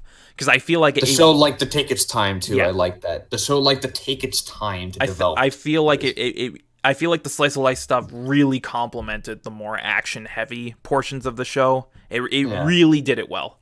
The boys versus girls episode was fucking funny. Yeah, when 02 steals all their clothes and leaves them for dead. Yeah, leaves them for dead. And when the girls forgot to block off the breakfast room, so the boys just fucking take it. So the boys are just like, "Sup, bitches." Which that shit was funny. Sup, bitches? We're the only ones who get to eat today. Unless you want to break it. And then they're like, "Hey," also that episode has like a dark undertone of like when the end happens and you find out that the previous one died. You know what? The more they really like all the dark shit that was present in like the first 3 quarters, they do nothing with them. Remember, like the stuff like the pilots, the previous pilot team that died. Mm-hmm. Zorome's episode. Zorome meeting the old woman in the city, which was. It's like there's just so much from the first the abandoned city. Yeah, the abandoned city that's just like a dilapidated wasteland. Like there's so much like the show had was blended like really like funny slice of life humor with like a very dark grim undertone. I find it made you on edge the whole time. I find it weird that speaking of that dilapidated city, that's also in the beach episode of all things. I think that's on purpose, though. Like, yeah, I'm sure it is, but it's just like I find that to be a really interesting contrast. Yeah. It's like, wow, we're going to the beach. Yay, but we gotta go through this barren wasteland to get there. Mm-hmm. And then there's some of the character shit that's a little darker that they don't do anything with. They should have done more with Futoshi's stuff. I was gonna say, the prime example I can think of is Futoshi's bulimia. Like, that's a very ballsy thing to put in. I think when it first showed up, I think all of us agreed that this was a ballsy decision, and we were applauding them. Yeah, when it was a ballsy decision, and we all considered this to be a turning point for Futoshi as a character, because once he introduced something as serious as bulimia, it's like, Yeah, because it's a very real thing in Japan. Like eating disorders are very, very prevalent in Japan, more so than most countries. Mm-hmm. And so it's a big deal. So when that showed up, it was like, okay, this is a big deal, and they do. And that's really disappointing because I feel like that's a very it's a plot point that they could have taken interesting places. They also waste. I mean, they do when it comes, and this is also a show that I feel that some people have brought this up. Other people have brought this up. This is a show that is because the show thematically deals with sexuality and oh, whoa, really? Whoa! Yeah, I mean, yeah. I had no idea, Matt. Go on. What a shocker! Because the show that they ride pilots doggy style is about sexuality. Wow, what a concept! The show. Well, this is a show that should have been primed to discuss LGBT characters. And it does have LGBT characters. Yeah, it feels like in the beginning they're doing that with Mitsuru, and when they introduced the Nines. The Nines, Mitsuru, and Ikuno. Yes, Ikuno, because she's got the hots for Ichigo. And Ikuno is the only one they do anything with. Ikuno is the only one they do anything with, and probably the only consistently good thing in the last quarter is how they handle Ikuno being a lesbian is the only thing that they handle really well. But there's still stuff with her character that's like just not explained at all. Like when her hair turns white, it's like, why the fuck did her hair turn white? And then later on, they're I'm assuming it's the FranXX fucking accelerating their aging. Yeah, I was gonna say, but then later on, they're like, the pilots have accelerated aging, so they age faster than normal humans. Oh, we should have known that earlier. And I'm like, that's a great show, but it would have been great if you explained that a little later on. Like, that just comes out of nowhere. Like, Ikuno just goes completely gray, and it's like, what the fuck? And then they're like, they age faster. A+ storytelling right there. Darling is stupid.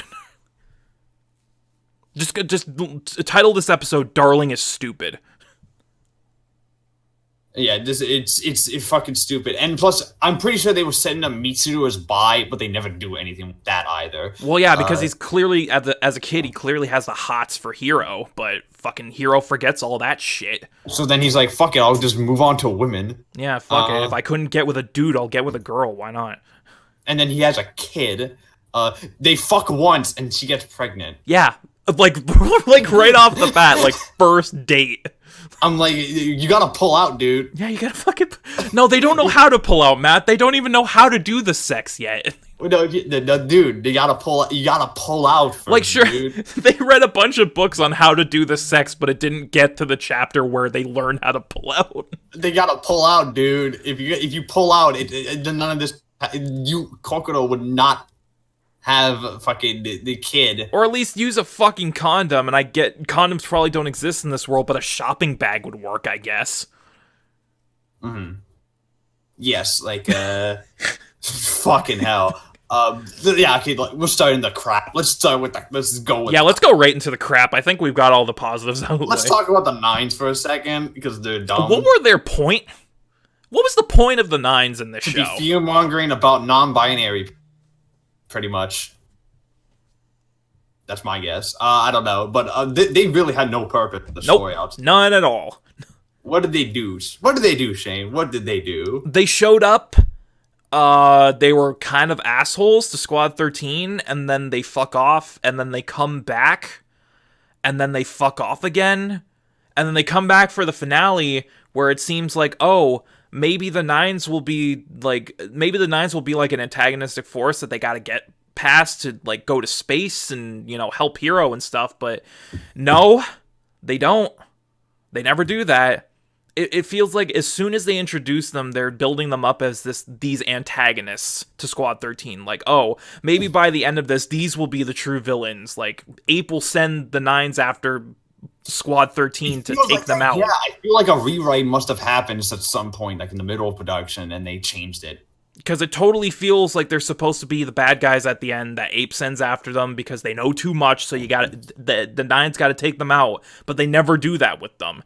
And then fucking I think it's in episode 23, Alpha sacrifices himself to get Hiro to 02, but it's like we have no emotional attachment to this character whatsoever, so why the fuck did they bother sacrificing him? It had, like, no payoff.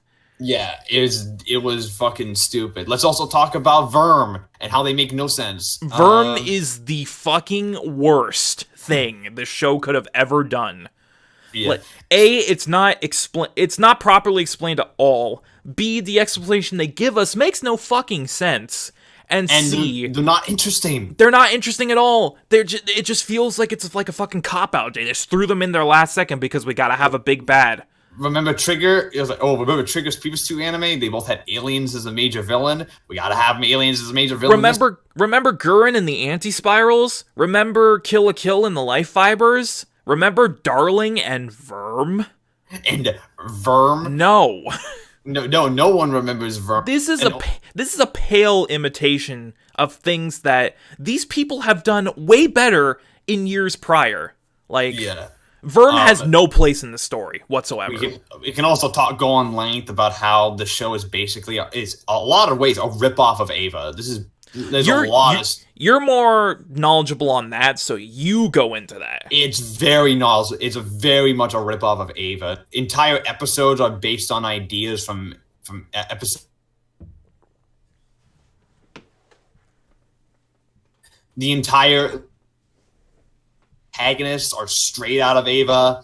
There's imagery out of Ava. Like, it's obvious they're trying to homage it, but at points it literally feels like the Evangelion for stupid people. Yeah.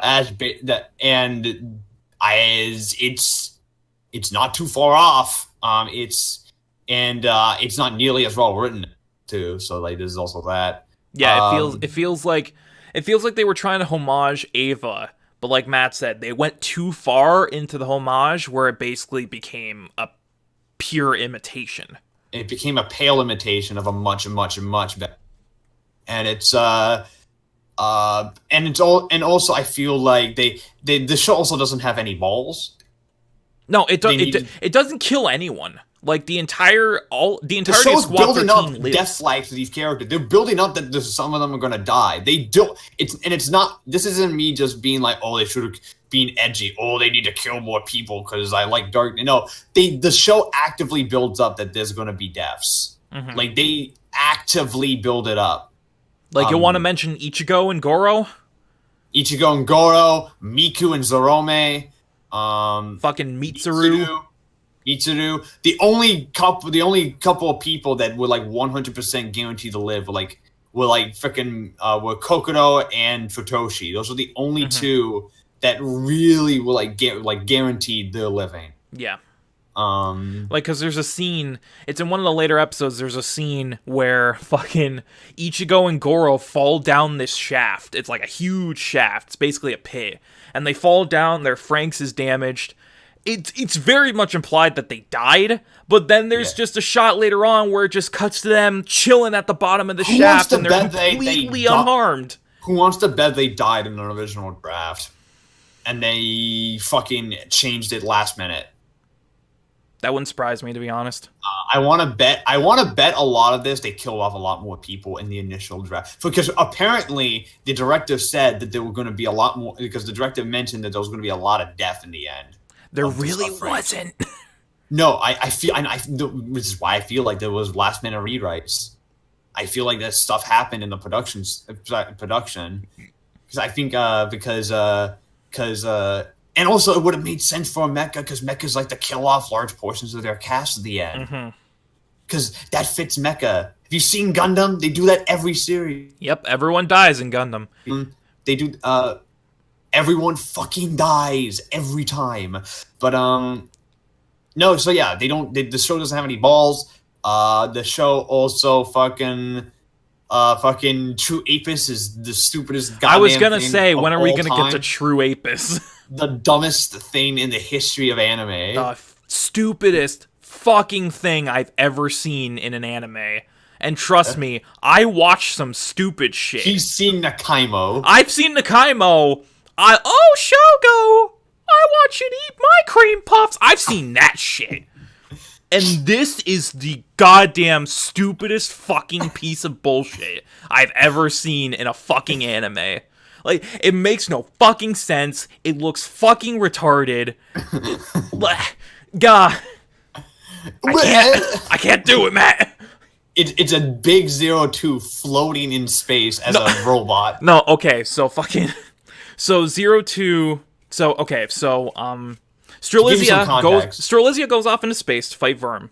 It's revealed that 02 is in a comatose state because her soul is with Strelizia, but her body is on Earth. So Hiro and the rest of the gang go off to find her, and then I guess through the power of bullshit love magic. The power of love. The power of love. Hiro gets through to 02, but instead of her soul going back to her body turns into a statue on Earth, and then her body fuses with Strelizia in space, so Strelizia is just a giant fucking 02 out in space. Which means that Hiro is literally inside 02. There's a line in there, too, where he's piloting True Apis, and he says to 02, wow, it feels like I'm truly deep inside you. And I'm just sitting there like, this is the fucking stupidest show I've ever seen. I'm like, did they fucking do that for a fucking sexual, for a meme? That's a pun. This show gave me cancer, and I don't know if I can recover. Fucking... But at the very least, about them, initially, that was not clever. Like, that was just like, I feel like I'm deep inside you. Oh yeah, get it? Because he's inside her. Because she's the fucking robot, and he's piloting it. It's a reference to the fact that he wants to dick her down. It's a reference to the fact that all he wants to do is betwixt his banana sausage in her. He's like, 02's the bun, and he's got a huge wiener just ready to put it in there. Darling is fucking stupid. Turns out Hiro has a massive schlong. Yeah, what if they release like an art book or something later on? The size of all the guys' It's just got measurements for all their dicks.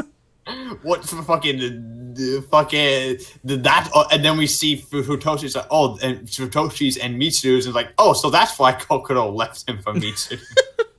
This is just like, and in Hiro's description is like, P.S. Out of the entirety of Squad 13, Hiro has the biggest schlong ever. The biggest penis. He's got a 76-inch penis.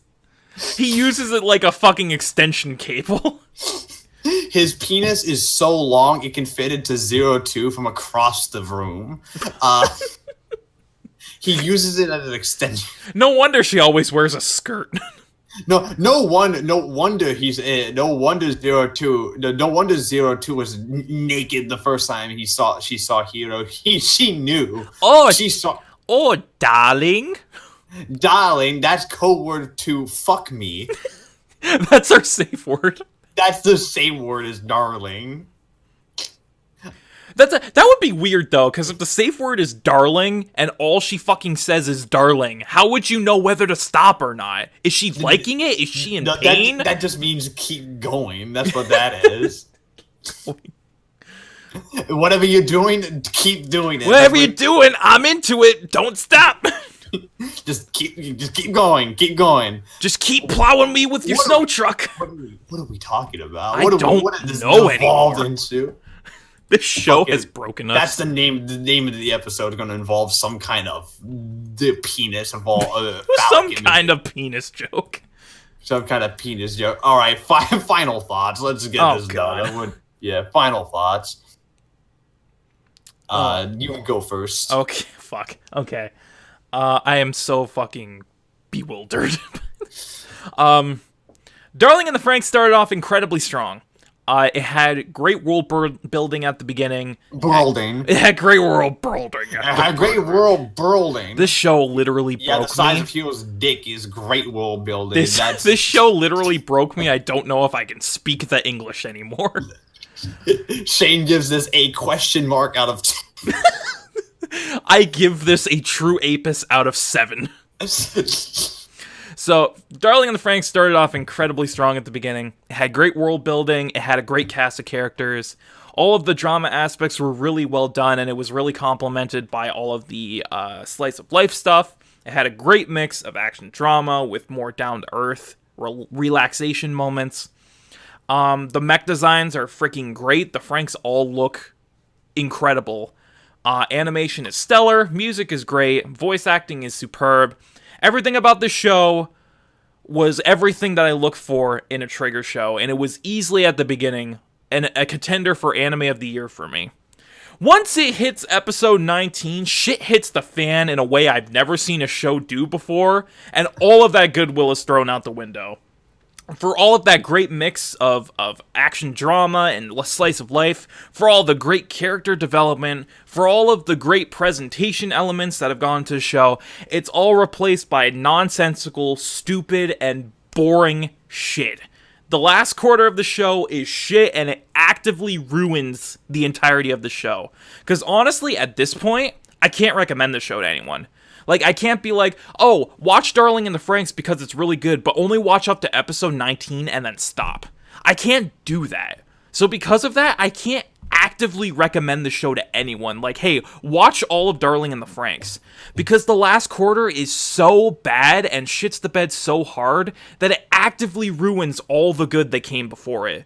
So I'm extremely mixed on this show. You don't know what rating to give it.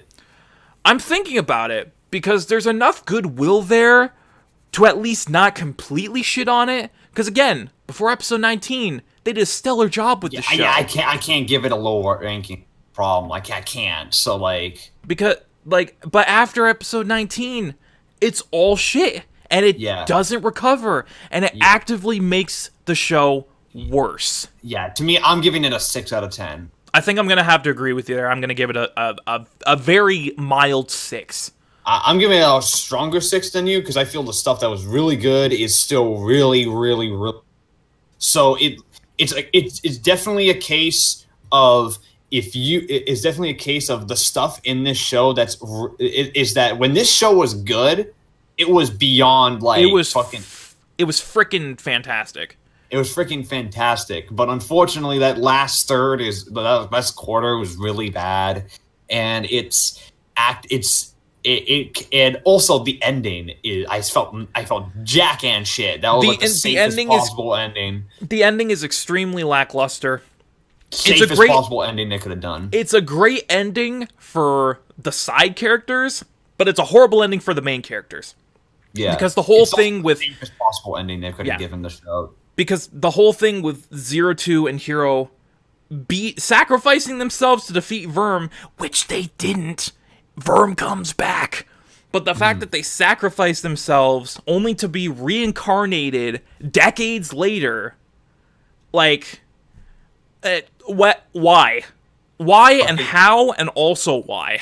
It's the safest possible ending they could have given the show, and that's why I think Darling should have had a ballsy ending. I feel, but But the stuff that was good was really good. Unfortunately, it sits the bed in the last quarter, and like Shane said, it's hard to recommend to people because of that. I would still recommend people watch it, and I still do, because I feel the stuff that's really good is worth watching. Like, there's stuff here that is worth watching. So I can't say that I also can't say that I completely completely regretted watching Darling. Like, no, I don't either. I do not regret watching Darling. I do not regret watching Darling. I really don't. However, it's wasted potential, and it's definitely my biggest disappointment of the year so far. Oh yeah, definitely. Like 100%. You said, all of the good stuff in the show is freaking phenomenal. Like, they did a great job. When the show was good, it was extremely good.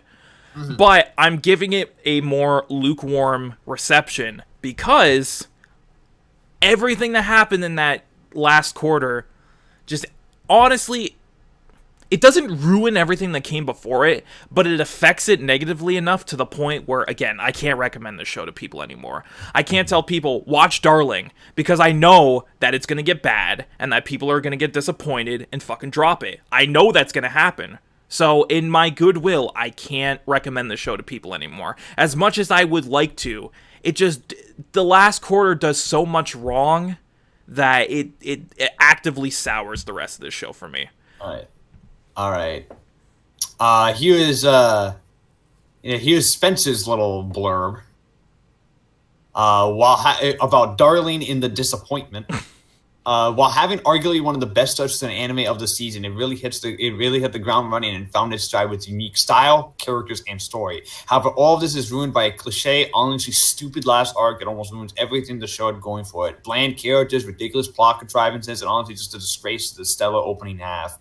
Because of this, all of this generally soured my overall experience. I recommend you don't watch this anime. Instead, play. He said play, but I don't think he was trying to say play. Instead, watch Ava, Kill la Kill, and Gurren Lagann at the same time.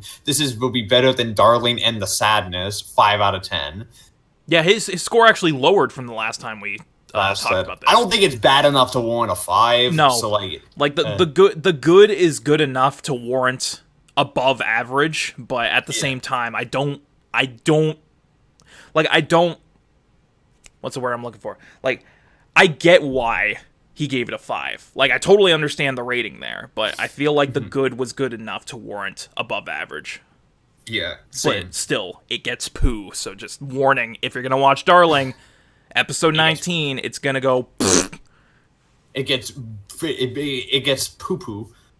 All right, and with that, it's time to review our featured anime. The next featured anime of the podcast. Now, this week is randomized. This time, this podcast is randomized. It's randomizer time. Now, last time we did randomizer, we promised because we got the anime that you wanted, which was Keijo. Yep. And so we promised Spencer that he would get the next picks. However, he is not here. No, and he is not. I personally feel it's unfair that it would be unfair to use his picks because I know because he's told me what he's picking. But I feel it would be unfair for us to use his picks when he's not here. So because I want him to be here for when he does his picks for the randomizer. So we'll save his picks for the randomizer next time he is here, which he should be. So for this week, we are going to pick another. We're just going to pick whatever. So we're just going to do a normal randomizer this time, and next randomizer will be Spencer. Yeah, that's what we're doing. Okay. Because I personally just think it's unfair if we do it without Spencer. Okay, so. I can agree with that. Mm-hmm. So let's figure out what we're doing then, because this completely throws a wrench into our plans. Because this does, but it also gives us a chance to really just go out there and just do whatever. So what do we do this time? I am tempted all. Don't do it for fuck's sake. But but here's the thing. That's a recipe for disaster, but it's also a recipe for success. I'm too scared to commit to that. All right, so for those not watching, how the randomizer works is that we can choose up to 3 genres, so up to 3 genres. You do not have to pick 3. We can pick like 1.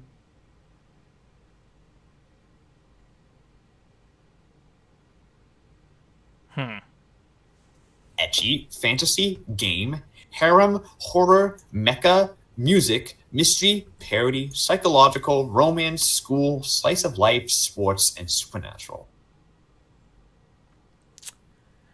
Man, I don't know what to pick. Yeah, so we could honestly just do all, but again, I'm a little too frightened. You are frightened, but here's the thing: all means that whatever we get, we get. So like it, which means that it's a complete mystery into what we're actually getting. Because honestly, I don't know what to pick either. It could be terrible. It could be great. Because the problem with Darling is that it spans like every single fucking genre for the most part. So we can't. So like it's like how do we like palate cleanse? How do we mix it up? Like this, it's hard to. It's extremely difficult to. You know what? Okay. I'm going to go against my better judgment and say, fuck it. Let's try all and see what happens.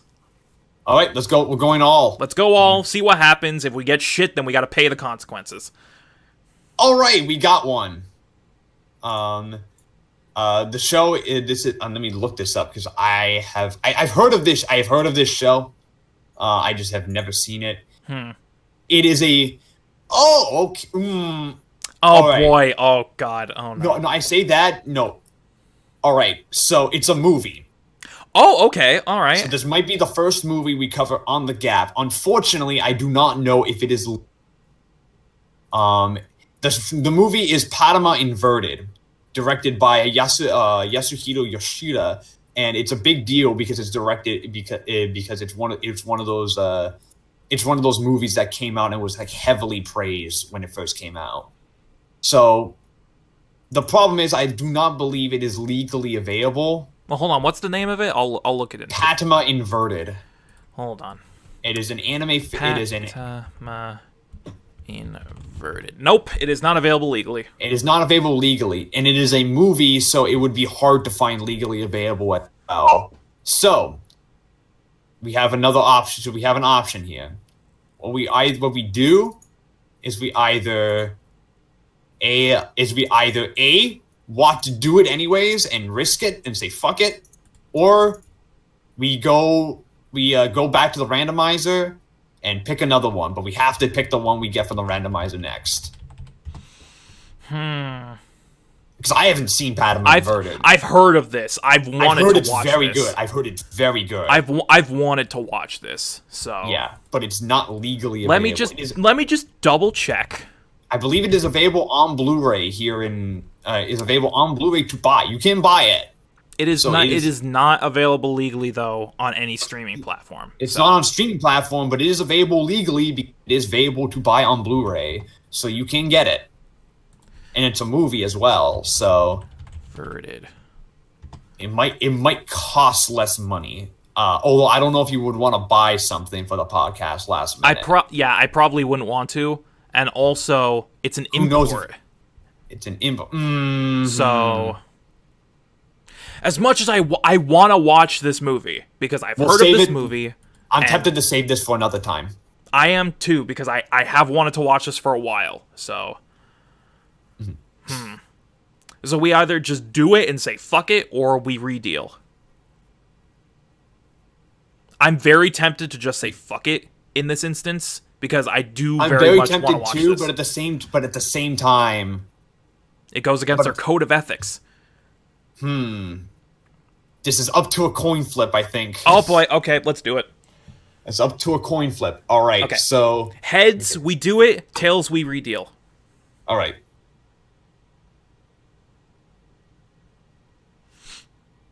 Let me find the coin. I got my fingers crossed because I actually do really want to watch this. Tails. Fuck. All right, no. So we're redealing. We're redealing. We are not doing the Padma.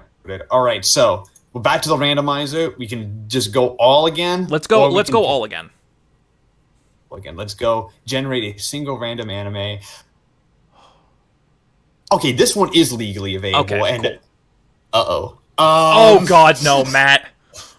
I think we fucked up. Oh god, why, Matt? Why? I think we fucked up. What did you do? Okay, it's only 10 episodes though, so it's pretty short. That's interesting. Actually. Okay, what is it? It is a comedy etchy parody school show. Oh god, no. It's called Ebiten. And it